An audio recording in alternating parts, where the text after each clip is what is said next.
At large. Don't ask that you know, although I'm disappointed I didn't get a card. You want one? This secretary is so So we are really happy that Nima is willing to give another sort of introductory series of lectures on scattering amplitudes. So he'll talk for 4 days, so there will be no talk on Friday. He's leaving Thursday night, but probably today will probably be just 1 hour, but the rest maybe. Promise. Today he has to give a colloquium at 4, so there is a lecture. But the other days, we don't know. Please go ahead. All right, well, it's absolutely wonderful to be back at the Cornell. And actually, sort of, there's a nice symmetry for these lectures, because the last time I spent a significant chunk of time here was 3 years ago. And back then, I also gave a series of lectures on the same subject. So this is a subject I've been thinking about for around 6 years. For most of those 6 years, there's been one basic motivation that I'll talk about more in the colloquium, so I won't spend much time on it now. But sort of basic motivation, taking inspiration from these sort of amazing structures that people have been seeing for 20 years in the structure of scattering amplitudes and gauge theories in gravity, is to try to see whether those structures are hinting at a different way of formulating the question of what scattering amplitudes really are, or perhaps even more generally what quantum field theory really is, in a way where the usual big principles of quantum field theory, namely local interactions in space-time and unitarity, don't play a central role, and other principles play a more central role, with locality and unitarity emerging somehow as a consequence of these other principles. And there's all sorts of philosophical reasons and other reasons to at least try this as a strategy, to think that something like this might be possible. And those were the motivations 6 years ago for starting to think about the subject. And at around the halfway point, so 3 years ago when I gave the set of lectures here, we had one, modest set of successes along these lines, which is what I could report in the lectures, at least for a very, very simple baby toy quantum field theory. So these lectures, most of these lectures will be concerned with a very baby toy quantum field theory, which is, however, an interesting quantum field theory. It looks like a field theory, and in some approximation, it's exactly the same as UCD, which is n equals 4 super Yang-Mills, the maximally supersymmetric theory in the planar limit. At tree level, this theory is identical to the good old-fashioned QCD. So we all build toy models to study different aspects of physics. This is one of the cases where the toy, at least in some approximation, is the physics that we're interested in. And even more so at loop level, while the theories are different, in a sharp sense, the most complicated part of the loop amplitudes for n equals 4 super Yang-Mills are the same as those of the most complicated part for QCD are the same as n equals 4 super Yang-Mills. Nonetheless, it's definitely a simplification. It's a baby toy theory. It's in the planar limit. It's maximally supersymmetric. But without apology, we're going to study that theory, because if there is some whiz-bang new structure underlying quantum field theory, if we're not going to see it in n equals 4 super Yang-Mills, we're not going to see it in the planar limit. We're not going to see it anyway. And so 3 years ago, what I talked about at these lectures was first some interesting new mathematical structures related to the Grassmannian that seem to show up in thinking about n equals 4 super Yang-Mills in a different way. It wasn't very obvious what the origin of the structure was. It was stumbled upon completely accidentally, as these things normally happen. But there it was. And associated with that was a way of extending some remarkable recursion relations that were discovered in the mid-2000s by Ruth Brito, Bo Feng, Freddie Pichazzo, and Edward Witten from computing tree amplitudes to actually calculating all the loop amplitudes systematically in this planar theory. So that was the topic of the lectures 3 years ago. And those lectures ended with a lamentation, as did all the talks on my subject afterwards and all the papers afterwards. Anyone suffering through these talks and papers got to hear the same complaint at the end, which is that while all these things were wonderful and great, and there's some remarkable new structures being uncovered, we still had not reached our ultimate goal. And the ultimate goal was to be able to start from a new starting point and just say, this is what scattering amplitudes really are. Never say the word, not only never say the word finding a diagram, which we won't say so much in this talk, but don't use any of these notions. Don't talk about factorization. Don't talk about cuts. Don't talk about any of the sort of familiar words. And actually see the object as something that naturally makes sense, lives in its own world, has its own life, and then see that in studying it, it has all the properties of the scattering amplitudes. Discover that it is in fact local and unitary. And that's what was missing. And in the intervening 3 years, we've done a lot of work to get to that point. One thing that took us around 2 years to figure out was where this funny structure in the Grassmannian really came from. And in so doing, we found out that very essentially identical structure had been discovered by mathematicians at approximately the same time we had stumbled into it in physics, maybe a little bit earlier for them. But just in the past 5 or 10 years or so, algebraic geometers and combinatorialists and all sorts of other people have run into this sort of structure in the Grassmannian, very surprising to us. And we actually got together with them and sort of wrote a long paper explaining why all these things were happening from the physics point of view, from the mathematical point of view. And so that was a very significant step that came out in the paper last December. But still, the conclusions of that paper still had the same limitation. We finally figured out how to express a scattering amplitude as a sum of nice building blocks. And each building block itself had a beautiful algebraic geometric interpretation, but we didn't know why we were putting the building blocks together in the way that we were instructed to by these recursive ideas to build the whole amplitude. We still didn't have the answer to the question, what is the amplitude? And to sort of be able to then read the story of everything we did backwards and see it emerge. Well, in the last 6-7 months or so, we finally found that. And so, in a sense, sort of step 0 of step 1 of a long program, at least the step 0 part has been accomplished. And even the step 0 part is likely not understood in the best way. It's probably going to have to be rotated around a bunch. But it's accomplished in the sense that it is now possible to start from 0, define a natural mathematical object, study it, and discover that it's secretly scattering amplitudes, okay, and see where locality and unitarity come from. And so that's why I said it's a nice symmetry to have given a talk at the halfway mark of this process, and now, at least at the end of the first part, at a preliminary end of the first part of the process.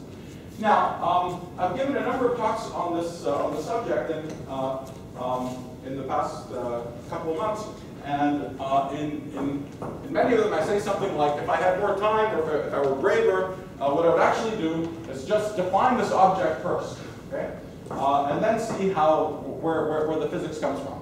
And there's never any time to do it, and it seems a little too extreme a thing to do when you only have the attention of an audience for an hour and a half or so. But given that I have the attention of you guys, hopefully for 4 times that much, I thought I might actually do it like that. Okay, so this will be a little bit unconventional because obviously this is a talk about physics, but today is all going to be about math. Okay, we're just going to talk about some very basic mathematical object, and I'm going to finish defining it. So in the end, it's a very simple object. Okay? Once you're, in fact, most of what I'm doing, if I were describing it to a mathematician, I could describe it in 5 minutes. But I will describe it in a little more than 5 minutes and also say some things Not that they're any better than we are, far from. But damn, sorry. No, you guys are all great. But just also to put a few things in context. So what I'm going to do is so that's the goal for today. So just define this object. But I'm going to start off with some background. First, just talk about projective spaces, which are sort of the world in which all these objects live. Projective spaces and Grassmannians.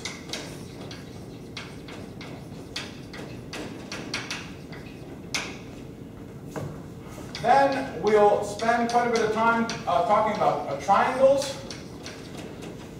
And we'll generalize, we'll see that the natural generalization of the notion of a triangle is something called the positive Grassmannian. The positive Grassmannian is this mathematical structure that our mathematician friends had discovered, as I mentioned before, in the last 5 or 10 years, that we had also stumbled upon accidentally in our exploration of n=4 superannual scattering amplitudes. And as you'll see, all the positive Grassmannian is a grown-up cousin of the notion of the inside of a triangle. And again, the purpose of today is just defining objects, telling you what you are. We'll spend quite a bit of time exploring them. In fact, probably much of the lecture tomorrow is going to just, I can give you the definition of the positive Grassmannian in 2 minutes, but much of what we'll do probably tomorrow at some point is unpackage that and understand what this space looks like. Then we'll spend some time generalizing triangles in a different way. So another generalization of triangle is to a polygon. So we'll spend some time talking about polygons. And we'll take a little detour, and having talked about triangles and polygons, there's a very natural notion of the area of a triangle or polygon, or just call it more generally the volume. I will tell you about how to think about the volume of, or the area of a triangle or a polygon, and a very natural notion dual to it, which is what we call a canonical form associated with a region. And this is all preliminaries to define the final object that since this thing was known to mathematicians, so the object that gives us the building blocks of the amplitude was known to and well studied by mathematicians. But the thing that turns out to be the amplitude itself happens to not have been studied by mathematicians so far, so we had to give it a name. And the name we gave it is the amplituhedron.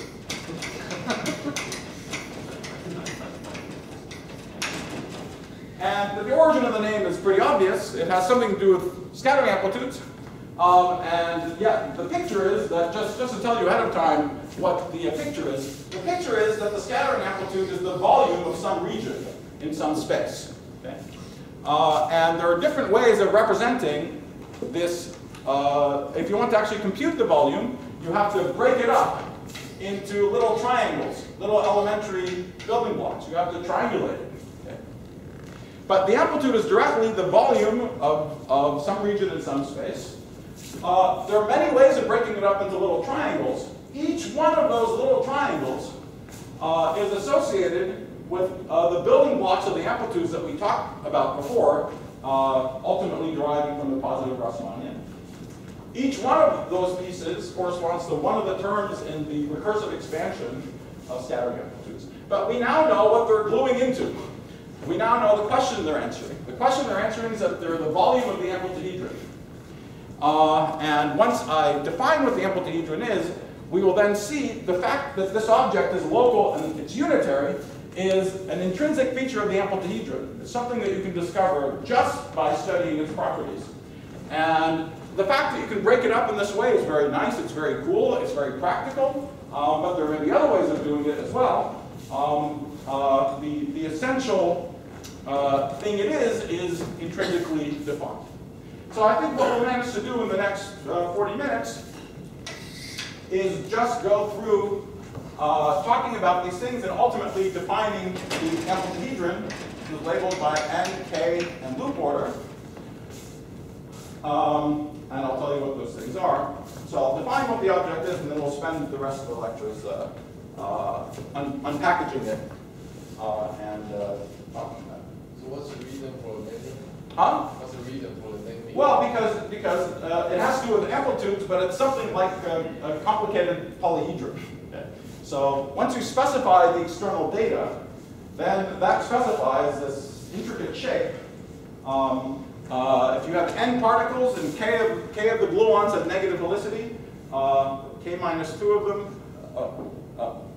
k plus 2 of them have negative helicity, then and if you specify the external momenta, then that specifies the sort of corners of this shape. And then you fill it in some prescribed way, and then the amplitude is the volume of the region. And that's it. Okay. So that's why it's called the amplituhedron. It combines amplitude and polyhedron. It's actually more properly sort of a polytope, but we thought ampletopes sounded too stupid. And also amplitude, I can't even see it, amplitudohedron is also too complicated. So if this was something invented in the middle of the night, I think we could have done a little better, but then unfortunately it ended up in the talk, and that was the end of it. So. Okay.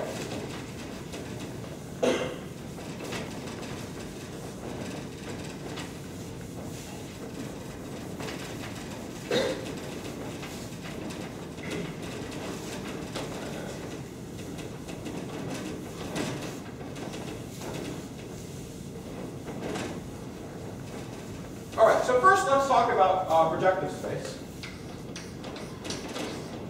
And well, just to cut to the chase, of course, almost all of you know what we're talking about. If we imagine having some vector, so I runs from 1 to, let's say it's 1 to 3 just to begin with. Obviously, we can replace 3 by anything. Then if I look at all vectors up to an overall rescaling, then you can think of this as a space of all lines that pass through the origin in some 3-dimensional space, and that's known as projective space P2.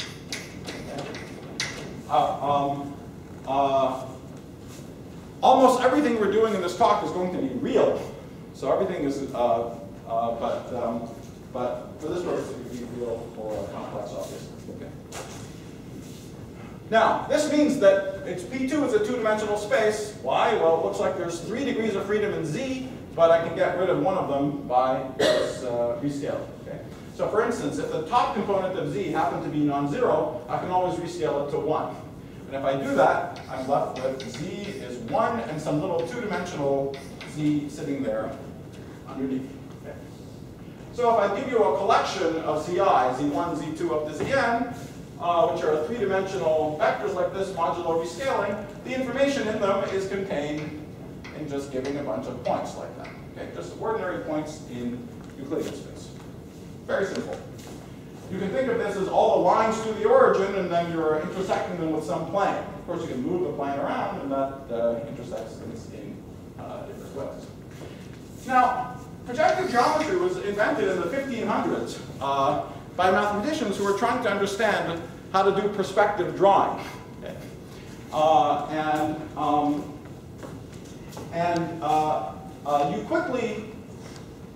They quickly learned that if you're doing any problems of Euclidean geometry, any problems in Euclidean geometry, where the notion of distance isn't important, it is best to think about those questions projectively. Okay? So instead of carrying around, of course, Descartes didn't quite exist yet, but a little later, instead of carrying around these little 2-dimensional vectors everywhere to label the points, it's much better to think about them in this projective way, as 3-dimensional vectors up to a rescaling.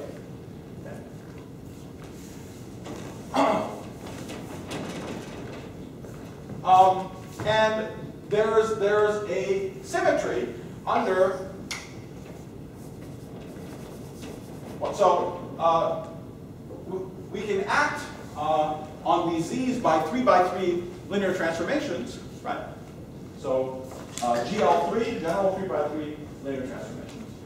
The only invariants, there are no GL3, there are fewer GL3 invariants. There are many SL3 invariants, which are just the epsilon symbol. Okay, so I can contract things with the epsilon symbol. Right?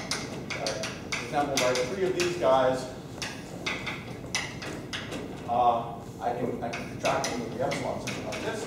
And whenever we have any invariants like this in the rest of the talk, any invariants, anytime I put things inside brackets, it means that the resulting objects are being contracted with the epsilon. Okay.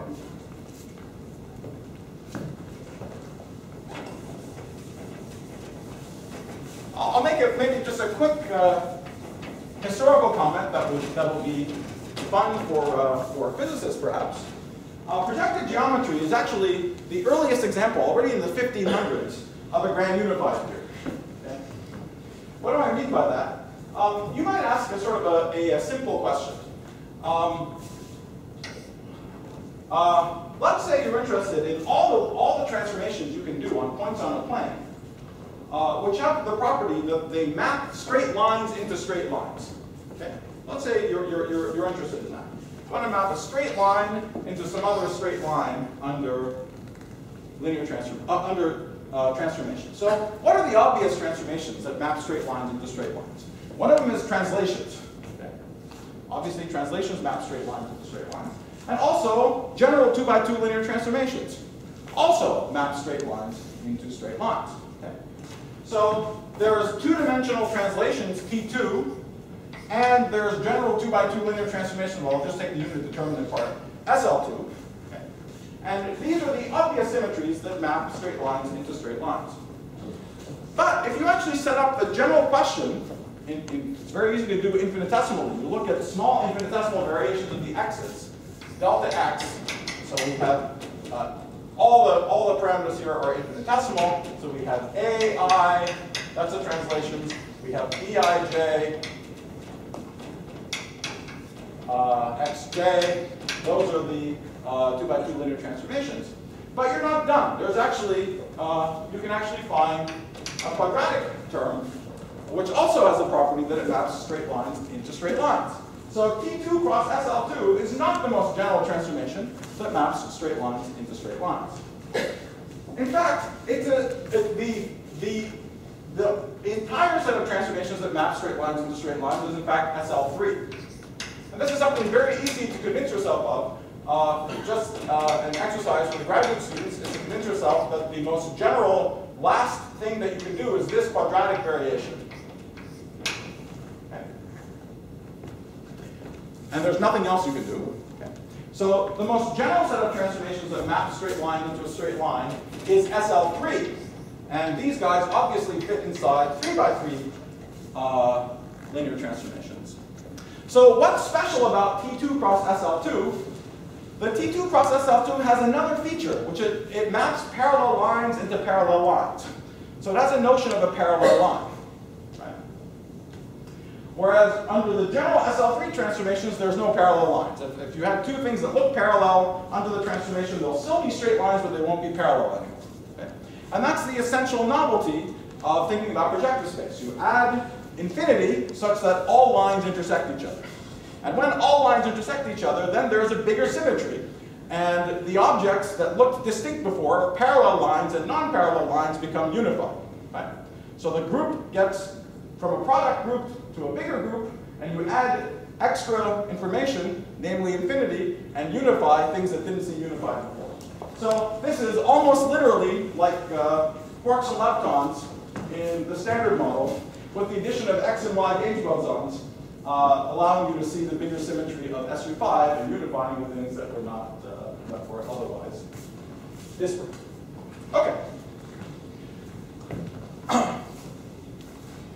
Now, because there's no notion of distance, all we have in projective geometry, the only questions we have involve questions of incidence. Okay? That means that you can't say how far is this point from this line. That's a meaningless question. The only question you can ask about a point in a line is the point on the line, for example, or not? And the higher dimensional versions of it. Okay. So for instance, let's say I have 3 general points. They're not collinear with each other. Great. They're not collinear, right? What if they are collinear with each other? What if they are collinear with each other? What is the special thing that happens when they're collinear? The special thing that happens is that bracket 1, 2, 3 is equal to 0.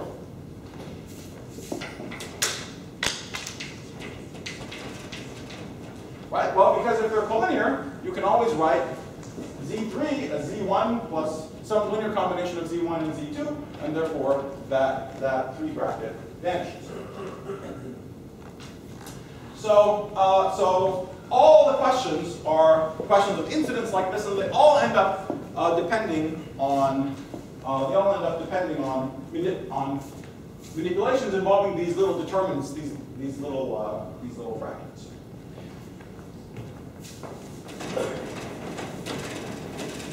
And by the way, just to give a little bit of intuition, and we'll come back to this in a little bit. But so what is this bracket? So let's say someone hands you these 3 Z's, and let me use my freedom. Let me use my freedom to put them in the form where the top is 1. Let me use my rescaling freedom to put the top so that all of them are 1. So if this is Z1, Z2, and Z3, so here's this is just capital Z1, capital Z2, capital Z3. So this bracket 1, 2, 3 is just the determinant of that matrix. Right? What is the determinant of that matrix? Up to factors of 2. So when I say area of a triangle, I forget that there's a half in the formula for the area. Okay. So 1, 2, 3 is literally the area of the triangle, right? It's Z1 minus Z2, Z1 minus Z3, epsilon together. Okay. So that makes sense, right? So it's the area of the triangle. If they're collinear, if they're collinear, that area is 0. But notice that the area by itself isn't a projectively well-defined notion, right? Nor should it be, right? Because the overall scale of these things is totally meaningless. Right? I could make it a well-defined notion if, because there's a special 1, right? So we'll come back to that. We'll come back to that a little bit later. Just to see that these brackets are related to the intuitive notion of area. All right. So far so good? So playing with these little 3 by 3, playing with these little determinants and epsilons, let me just tell you a few other small things about the vector space, because you just won't do, if you haven't played with these projective ideas before, you'll never do plane geometry the same way again after you do things like this. So let's talk about yes. So Z1, Z2, Z3 with an arrow, that means the part of the vector without the 1? Yeah, I just meant that, that's right. This is just a little 2-dimensional vector. Okay. The whole thing is a 3-dimensional vector. So that's a stupid question. So if it's the area of the triangle, so you can always get one freedom outright, because you can always use 2 arrows to get. Well, that's what it is. You see, it's the area of the triangle starting from 1, 2, 3, right? So with corners Z1, Z2, and Z3. We're going to come back to this picture of the triangle many times. Okay. So for instance, how do we normally describe a straight line in plane geometry? A straight line is ax plus by plus c equals 0. Right? That's how we think of giving a straight line. Well, but if I think of this projectively, I'm switching notation a little. So imagine I have an x, which is really 1xy. Right? So instead of so I think of it as a 3-dimensional vector. Well, then there's also some, you can call it w, which is a, b, c. Oops. CAP. And if this naturally has an upstairs index, this naturally has a downstairs index. And so the equation that defines a straight line is just Wi xi equals 0. Remember, all we have is the epsilon symbol. So it's just standard tensor stuff. We don't even have any deltas to raise and lower. Okay? So if points are tensors with upstairs indices, lines are tensors with downstairs indices. Okay, so but just to have a little bit of fun then. So let's say you have 2 points.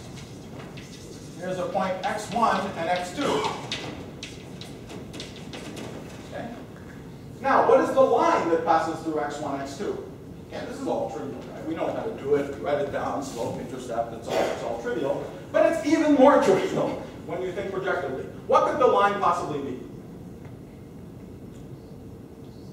It has to be something with downstairs indices where x1 is on it and x2 is on it. So if I contract it with x1, I have to get 0. If I contract it with x2, I have to get 0. So who is the line? Who else could it be?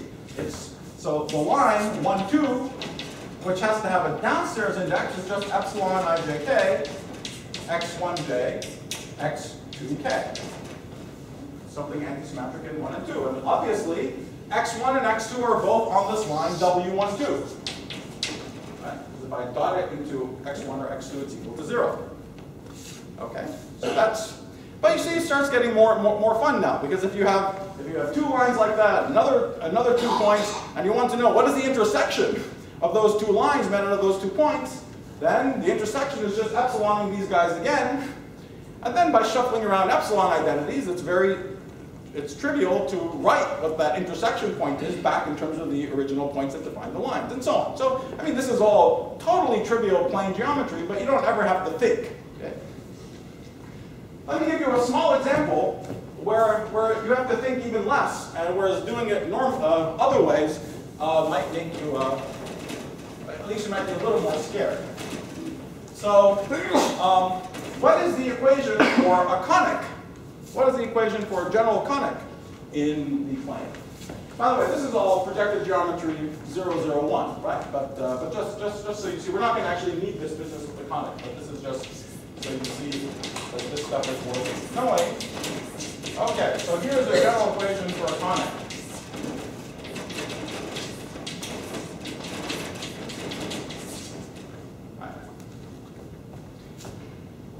But obviously, again, projectively, this is just saying that there's some Cij, 2 downstairs indices symmetric, xi, xj is equal to 0.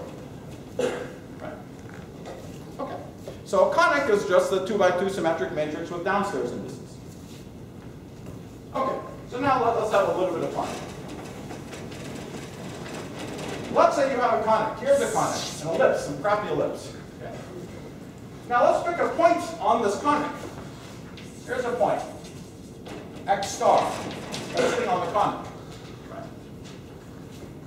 What is the line which is tangent to that point? Now this is a slight bit more of a pain when you imagine doing these things the way you did in junior high school or high school or whatever, these things, right? But what is the tangent to the point? What could it possibly be? It's a line, so it has to have a downstairs index. X star needs to be on it, so it's just Cij x star j. That is the line which is tangent to the point on the conic. And so on. Okay? So this is projective geometry 001. This is why this is 600-year-old mathematics. I guess plus Descartes, so 400-year-old mathematics. But just to show you some very simple, very, very beautiful, and even useful ideas. Okay. So let's get back to our main line of development. I can see I've been wildly optimistic about my time. But it's okay. So much for projective space. Now I want to talk about the Grassmannian as a very natural generalization of the idea of a projective space. And remember, where this idea of a projective space came from, one way of thinking about it, think about it the following. I mean, I've been writing all these vectors like vertically. Let me also write them horizontally. It doesn't make any difference, right?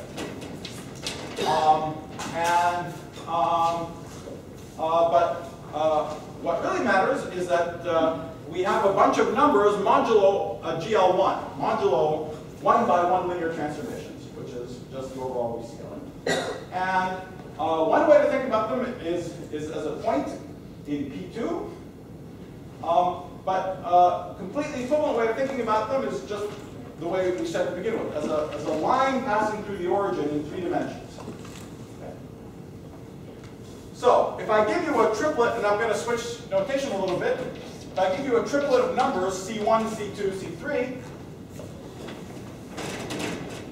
modulo GL1, that means I identify any two such triplets if they differ by an overall multiplicative factor, then this is the same as lines passing through the origin. Always, that's going to be tacit from now on. Everything will be passing through the common origin in 3 dimensions.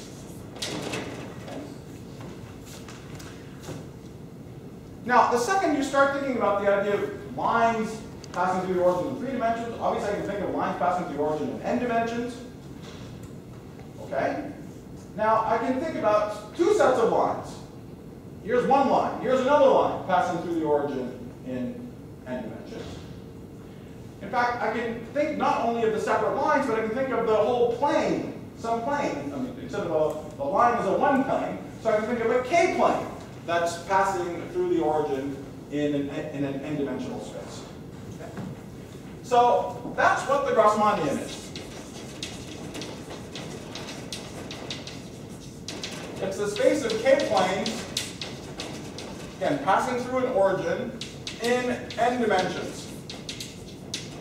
And it's known as GKN. Okay. What we just talked about, the projective space P2, is the case k equals 1, n equals 3. So G1, 3 is the 2-dimensional projective space that we talked about before. And in fact, the case where it's G1 anything is, of course, just P n minus 1. Right? But now let's talk about the case for general k. Now, how would I give you a k-plane in n dimensions? Well, we just said it, right? The way to specify a k-plane in n dimensions, let's say, how would I give you a 2-plane in n dimensions? Well, I would give you, here's a vector in n dimensions. So this is now an n-dimensional space passing through the origin, right? Here's a vector, and here's some other vector in the n-dimensional space. Right? And okay, so that's it. So this vector, let me represent it as some, C11 up to C1n. The first index being reminded that it's the first vector, and the second one is C21 up to C2n. So that would be, if I give you those vectors, you can reconstruct the plane. It gives me 2 basis vectors, right? And the span of those 2 vectors gives me the plane. But now there still has to be an equivalency that generalizes the equivalency we had before, right? If I give you a vector and I give you twice the vector, it's giving me the same line. Now, if I give you these 2 vectors, or any linear combination of these 2 vectors, they're giving me the same plane. So what I have to do is mod out by not GL1, but by GLK, which are the k by k linear transformations. So, specifying a point, so coordinates for GKN, concretely, I can think of it as C alpha A, k by n matrix, so alpha runs from 1 to k, A runs from 1 to n. So this is a k by n matrix.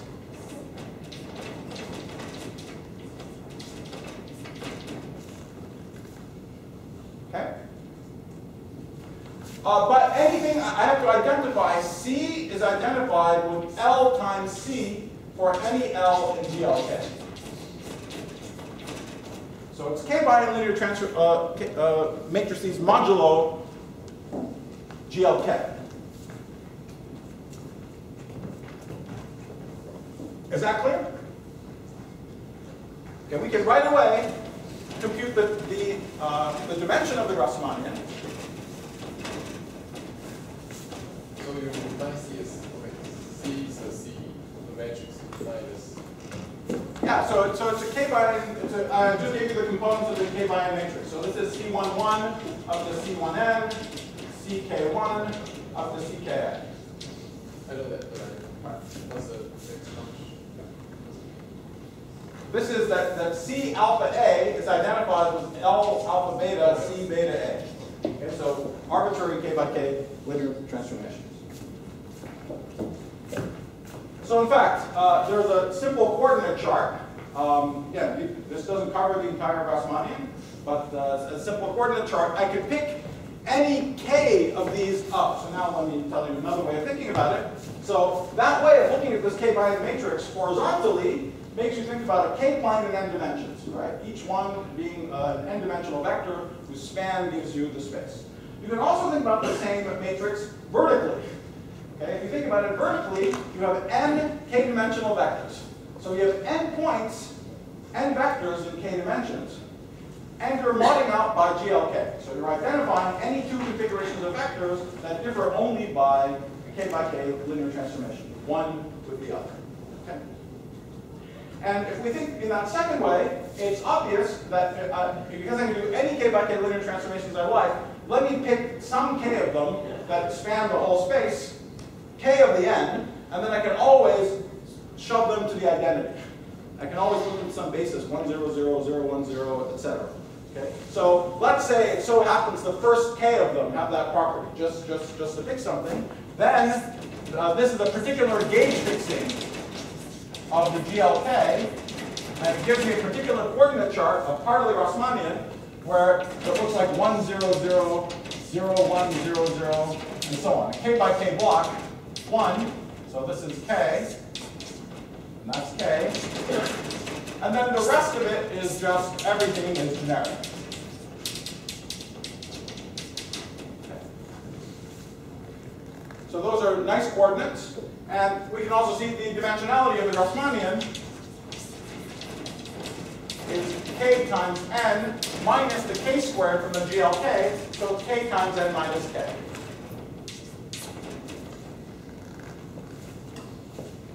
Okay.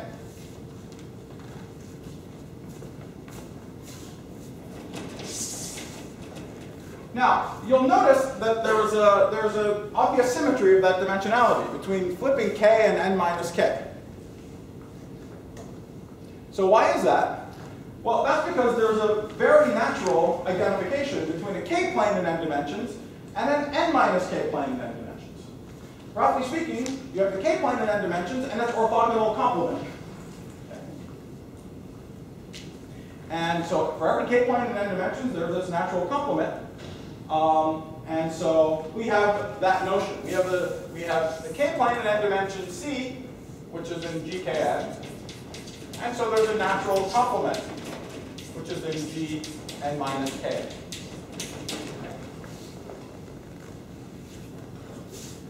So that notion of the complement is going to be useful for us. All right, so now we have everything we need about the sort of basics of the spaces that we're going to be playing. Any questions about this before I continue? Oh, let me say one last thing. The natural SLK invariance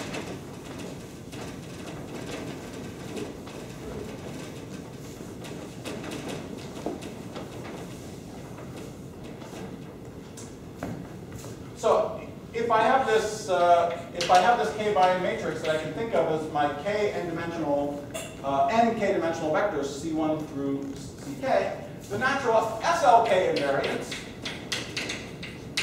are the so-called minors of this k by n matrix, which are nothing other than take k of them and epsilon them together. Okay. So I'll denote that as, for example, if I write 1, 2, 5, 7, that will be the epsilon together. If k equals 4, that will be epsilon I1, I2, or I should call it alpha 1, alpha 2, alpha 3, alpha 4, C alpha 1, 1, C alpha 2, 3, C alpha 3, 5, C alpha 4, 7. Okay. So in general, I'll have CA1 through CAK is just epsilon together.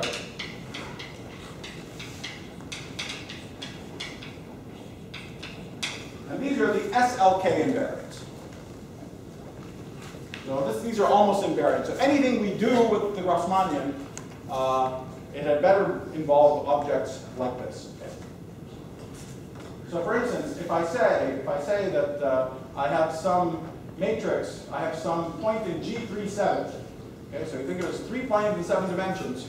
If it's totally generic, none of these minors should vanish, right? But it might be special. It might be somewhat more special. The minor 137 might vanish. And if 137 vanishes, it means that if we now think about the C's projectively, C1, C3, and C7 are collinear with each other.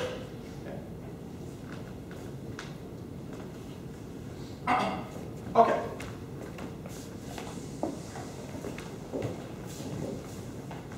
All right. So now let me proceed and start talking about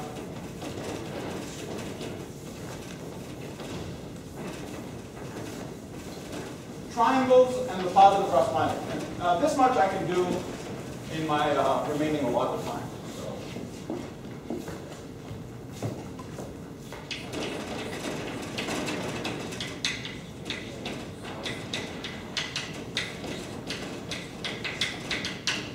And triangles generalized to positive Grassmannian.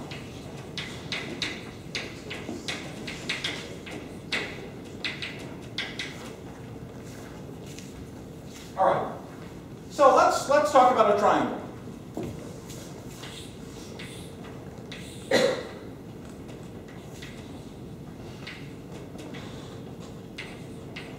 So I just draw.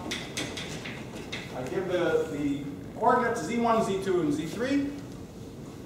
Someone asked why. I put the vector signs on these because when you don't put vector signs, people don't believe you that you really mean an actual triangle. Okay? But somehow when you put the vector signs, they believe you. So it's really a triangle. Okay? An actual triangle. Something we can tell you about your niece or nephew about. Right? So nice triangle. All right. So. But now I'm interested in something else. I'm interested in giving points on the inside of the triangle. Let's say I want to describe the inside of the triangle. So that's slightly different. Okay. I want to talk about points on the inside. So there's a very simple way of thinking about points on the inside, which are, of course, totally obvious to all of us. Imagine that these points had masses, M1, M2, and M3. Or I'm going to call the masses C. C1, C2, and C3. Okay. Then the center of mass is inside the triangle, obviously. Okay. So the point Y, which is the center of mass, is C1, Z1, plus C2, Z2, plus C3, Z3, divided by C1 plus C2 plus C3. But notice that it's only inside the triangle if the masses are masses, if the masses are positive numbers. Okay, so that's where positivity snuck in. Okay. I have to say that these C's are positive numbers. C1, C2, C3. Now, actually notice another thing. Notice that this center of mass is actually invariant if you rescale all the C's. Okay? So it's not the masses themselves, but the masses are actually naturally projected. Okay? So the masses are actually giving you a point in P2. But it's still not random points in P2. It's special points in P2. It's points in P2 where all the masses are positive. Now, of course, since I can rescale them by anything, I can rescale them all by a negative number. So from now on, when I say all of them are positive, I mean the ratios of all of them to one special one is positive, which I can always slightly abuse nomenclature and just say they're all positive. But that's what I mean. Okay? So modulo that slight inaccuracy, what we see is that if I specify a point in P2, C1, C2, C3, mod GL1, right? Then, provided that those points, that these C's are also positive, that maps to the inside of the triangle. Okay. If I say that it's just non-negative, then it maps to the triangle plus the closure, plus the actual boundary of the triangle itself. Okay? Is that clear? All right. So you see the positivity has to do with the notion of being inside. Right.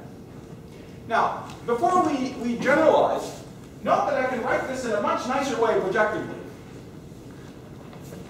If instead of using these two-dimensional vectors, I use the three-dimensional notation for y and z, what is this equation? This equation is y equals c1 z1 plus c2 z2 plus c3 z3. And there is no over c1 plus c2 plus c3. Why is that? Well, if I just do this, if I put all the z's to be 1z, then this will be c1 plus c2 plus c3. c1 z1 plus c3 z3. That will be y, but then I can rescale y to bring that back to 1.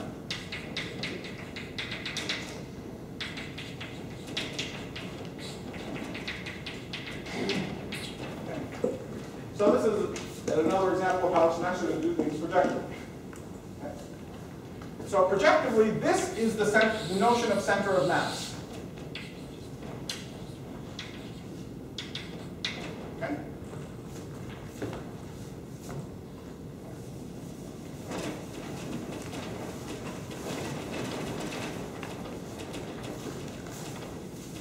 Leave that up.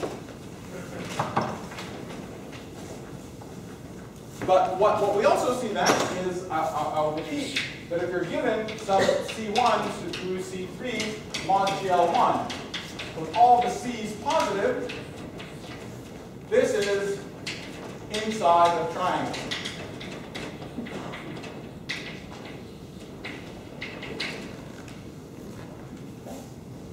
I can generalize, obviously, from a triangle to a tetrahedron to any simplex in an n-1 dimensional space. If I give you a C1 through Cn mod GL1 with all the Ca positive, this is the inside of an n-1 dimensional simplex.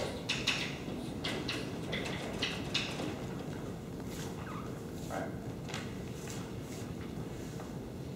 But now we can generalize this notion into the Grassmannian. Because after all, these projective spaces are just the special case of the Grassmannian where k equals 1. So let's try to say what we're saying in a more Grassmannian-like language. We're taking not the entire Grassmannian, first all the coordinates are real, so it's the real Grassmannian, but saying that all the C's are positive is saying that all the 1 by n minors of this matrix are positive. Or if we didn't want to think about it in such a heavy-handed way, let's see how we could try to generalize this idea into the Grassmannian. So once we go to the Grassmannian, these are going to become k-dimensional vectors. So this is a C1 up to a Cn. So these are now k-dimensional vectors. And what could positivity mean? It couldn't mean that all the individual elements of the matrix are positive. That's stupid. That's not GLK invariant. Okay? The only thing that could be GLK invariant is some statement about positivity about the minors of this matrix, because those are the only SLK invariants. And the GLK invariants are the ratios of minors. Okay? Just like, that's the same abuse of terminology that we had before. The only GL1 invariants are the ratios of the C's, and we're really saying all the ratios are positive. Without loss of generality, you can say that one of them is positive, so that means that all of them are positive. So similarly here, I'm going to say that the ratios of all the minors are positive. Without loss of generality, one of them is positive, so we'll say that all the minors are positive. So that's how, that's the only way we could possibly generalize this idea. Okay? Say all the minors are positive. However, there's something a little funny already. You see here, if I give you the endpoints in any order, it wouldn't matter. It's the same triangle. Okay? However, the minors are antisymmetric in general. So it doesn't make sense to say all the minors are positive. You just flip two of them, you pick up a minus sign. So you have to do something. You have to pick an ordering. Okay? You have to pick an ordering of the external labels. You pick an ordering 1 through n. If any of this starts making you feel like you're recognizing color ordering and amplitudes and things like that, have that happy thought, and we'll come back to it. But at the moment, we're just pursuing what we have to do from this. So we have to pick an order. We pick a 1 through n. Pick a given ordering. And now we are looking at k by n matrices, C1 through Cn, k by n, where all the ordered minors, A1 through AK, are positive if A1 is less than A2 is less than AK. So 1, 2, 7 is positive. 1, 4, 9 is positive, and so on. Okay. So in any ordering, in that ordering, those minors are all positive. This is the definition of the positive cross minor.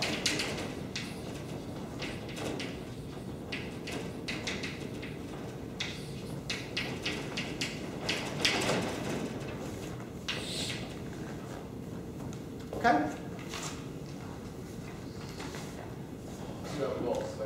Sorry? Oh, okay. Now, let me just make one small observation about it, which is that that you might think there's sort of n factorial different notions of positivity depending on all the different orderings that you could have. But it's not quite that bad. It's not quite that many because there's a natural cyclic structure here. You see, if the minors 1 through n, if the ordering 1 through n gave me all positive minors, then if I do the following funny, if I do the cyclic shift, C1 to C2, C2 to C3, and then Cn has to come back to a -1 to the k plus 1, C1. So there's that little jig if k is even. Then if the old minors are positive, the new minors are positive. Okay. That's trivial to see just by shifting everything over. So the only time you have trouble is when n turns into 1, but n has to pass through k minus 1 guys on its way through. That's k minus 1. So all the old minors are positive, these new minors are positive. All right? So there's a twisted cyclic structure. And if the fact that cyclic orderings show up looking like the cyclic structure you get when you pull off trace factors from amplitudes reminds you of something, yeah, that's exactly the same thing. Okay, so here we're seeing the cyclic structure. Nowhere did I say anything about cyclicity as a definition of the object, and yet it's sort of one of the properties that emerges naturally. Okay, so maybe I will leave it at. You can maybe do another 5 to 10 minutes. Another, yeah. Okay. So in fact, perhaps I will, perhaps instead of starting a new topic, maybe I'll just say another few things about this, which we'll come back to. So just because it'll set a little bit of the stage for the definition of the amplitude, which we'll get to right at the beginning of next time. But notice this is an extremely simple to define object, right? We can define it in 2 lines. But it's extremely rich. It's a much, much richer and more interesting object. Oh, okay. This I can do. I'll do this. Right. Okay. It's a much richer object than a simplex. Now, the simplices are very simple. And one reason is, so you have the simplex, and let's say you want to know what do the boundaries of the simplex look like. Well, the boundaries of the simplex just look like other simplices, lower dimensional simplices. The reason is that going to the boundaries corresponds to, you know, the interiors of all these things are positive. The boundaries correspond to setting some of them to 0. But if you have a bunch of c's that are positive, I can just set some of them to 0. And I can set them to 0 willy-nilly, however I like, right? And so I just get lower dimensional simplices, and that's it. But these are nonlinear conditions. And that's where the magic begins. Because you can't go to the boundary just willy-nilly, setting any minor that you like to 0. Actually, there's a very simple identity that you can prove that we won't really need it so much. It's a trivial identity, but they're called Kluger relations, which is a quadratic identity that's satisfied between these minors. So the minors, I mean, you might think it's more complicated because they're k by k things, but actually it's not. If you take the collection of all the minors of this matrix, they satisfy a simple quadratic identity. And it's that quadratic relation, sort of set abstractly, which is the origin of all the complexity, because you can't just willy-nilly set anything to 0. But let me give you a way of visualizing it, which will instantly have you appreciate why it's interesting, and will also nicely set us up for the discussion of the amplitude next time. So let's try to visualize what GKN looks like. And I'm going to do it, you would think the first example is k equals 2. It's the first non-trivial example. It is the first non-trivial example. But in fact, it'll be easier for us to visualize k equals 3. Okay? So I want to tell you how to think about G3n. Okay? And the positive part of G3n. Okay, so when we talk about, so I'll put a plus sign when we talk about the positive plus sign. Okay, now remember, this is a matrix of C's and three-dimensional C's. Just to visualize a part of the positive part, let me imagine that the top component of all those C's is a positive number. If the top component is positive, then I can rescale them all away to 1, right? And that won't change the fact that all the minors are positive, obviously. I'm just multiplying all the minors still by a positive number. So let me do that to make it easier to visualize. Now I have 1 C1, 1 C2, up to 1 Cn. Okay? And now those C's are two-dimensional vectors. But they have to satisfy that all the minors are positive. So what does that mean? What does that mean about that configuration of n two-dimensional vectors?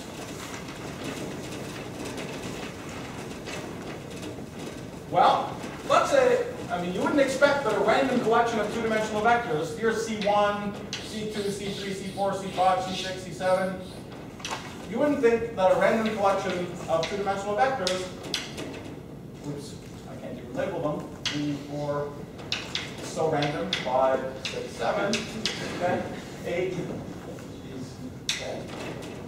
These guys will not have the minors be positive, okay? A random collection is going to have the minors positive. What property do you think it should have so that the minors are positive? Indeed, exactly. Or said another way, it's a convex polygon. Because there's an ordering, now it makes sense to talk about, you know, the polygon with those as the edges, right? And so if you draw 1 to 2, that is a configuration .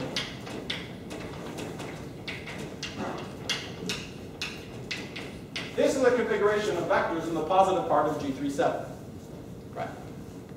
Convex polygon. And that also lets you see why going to the boundaries is much more involved than with a simplex. Let's say that just like the simplex, I thought, look, all of them, oh, sorry. And we can also very easily see why this is equivalent to the positivity. Remember, if I take any of these guys, the determinant of those 3 by 3 matrices, remember, that was just the area of the triangle. That was the exercise we did a while ago. Except it's the oriented area of the triangle, right? So that's just saying that if you take, if your shape has the property that if you take every triangle in an ordering where the indices increase, all the triangles are oriented the same way. Well, that's only possible if it's convex. Right.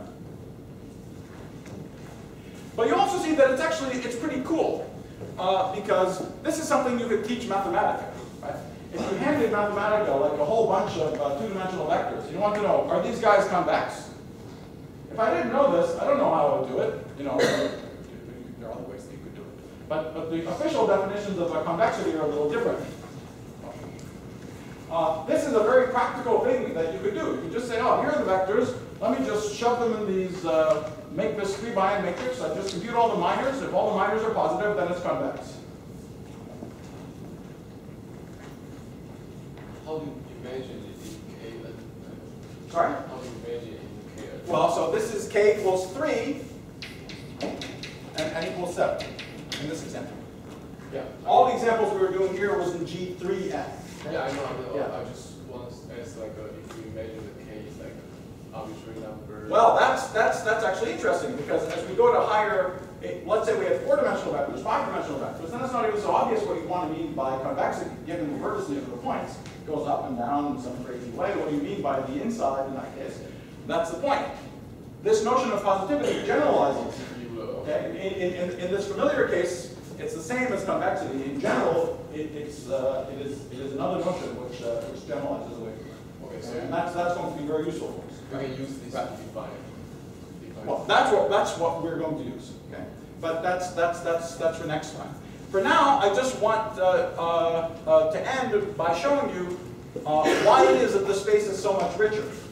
So let's say you wanted to mimic what you did with the simplices and take any one of these coordinates, any one of these minors that's positive and send them to 0. Okay, which we can do if it's a simplex. So let me pick one. The minor 1, 3, 7. Okay, no, not that one. No, that one's fine too. But let me 1, 3, 5. Let's do 1, 3, 5. I want the minor 1, 3, 5 to go to 0. Well, what would have to happen for 1, 3, 5 to go to 0? I'd have to make 1, 3, and 5 collinear to each other. So let me do it. I'm going to take 3, and I'm going to shove 3 and send it screaming towards a line 1, 5. Right? But oops, something goes wrong. Right? Because before I get there, 3 is actually on 2, 3, 4. Then I can't keep shoving it past anymore, well, and keep it convex.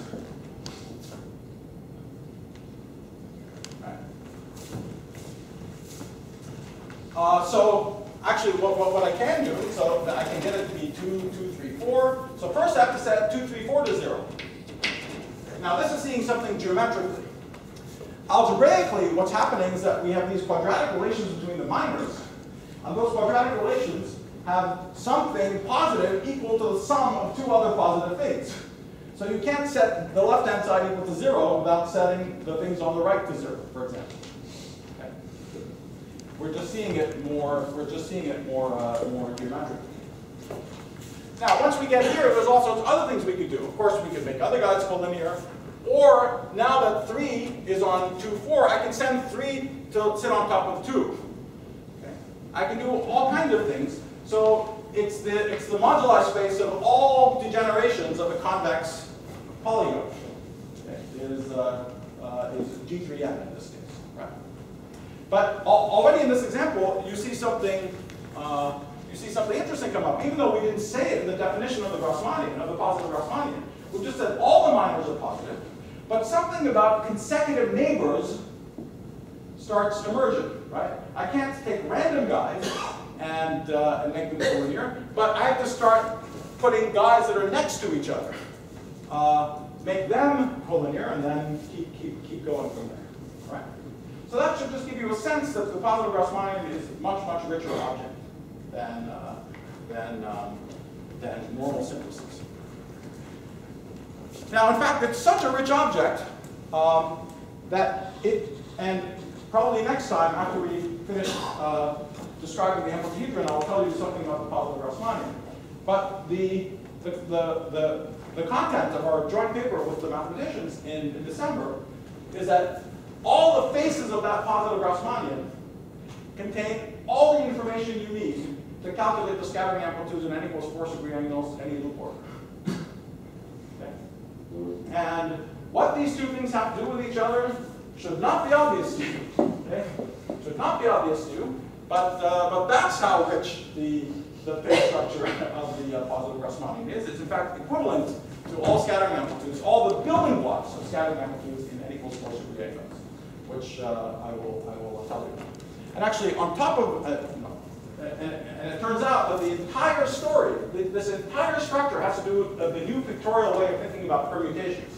So there's an essentially combinatorial backbone underneath the entire story that gets lifted as you add a little bit more structure. It gets lifted into the Grassmannian to turn into the positive Grassmannian, and when you add a little bit more data, it gets lifted into all the building blocks of all the Yangian invariant objects that you can use to build scattering amplitudes in n equals 4 super Yang. Okay, so this is an extraordinarily rich object, and we'll talk about that.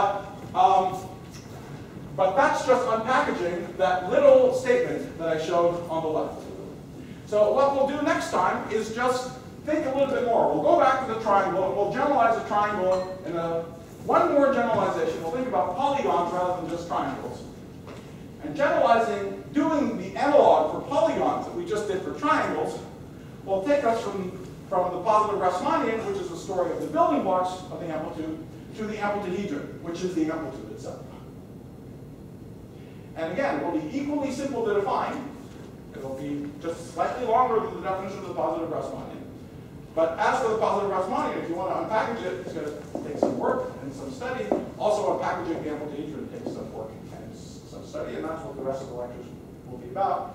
But one of the things that we'll see before computing anything is we'll see where locality and unitarity come from just algebraic geometric properties of the new object. All right, next one.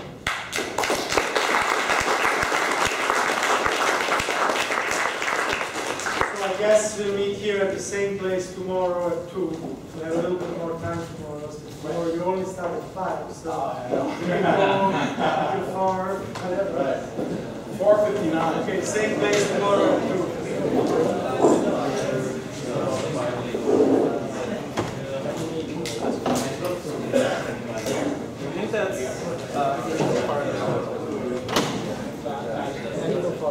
What's this about autofocus?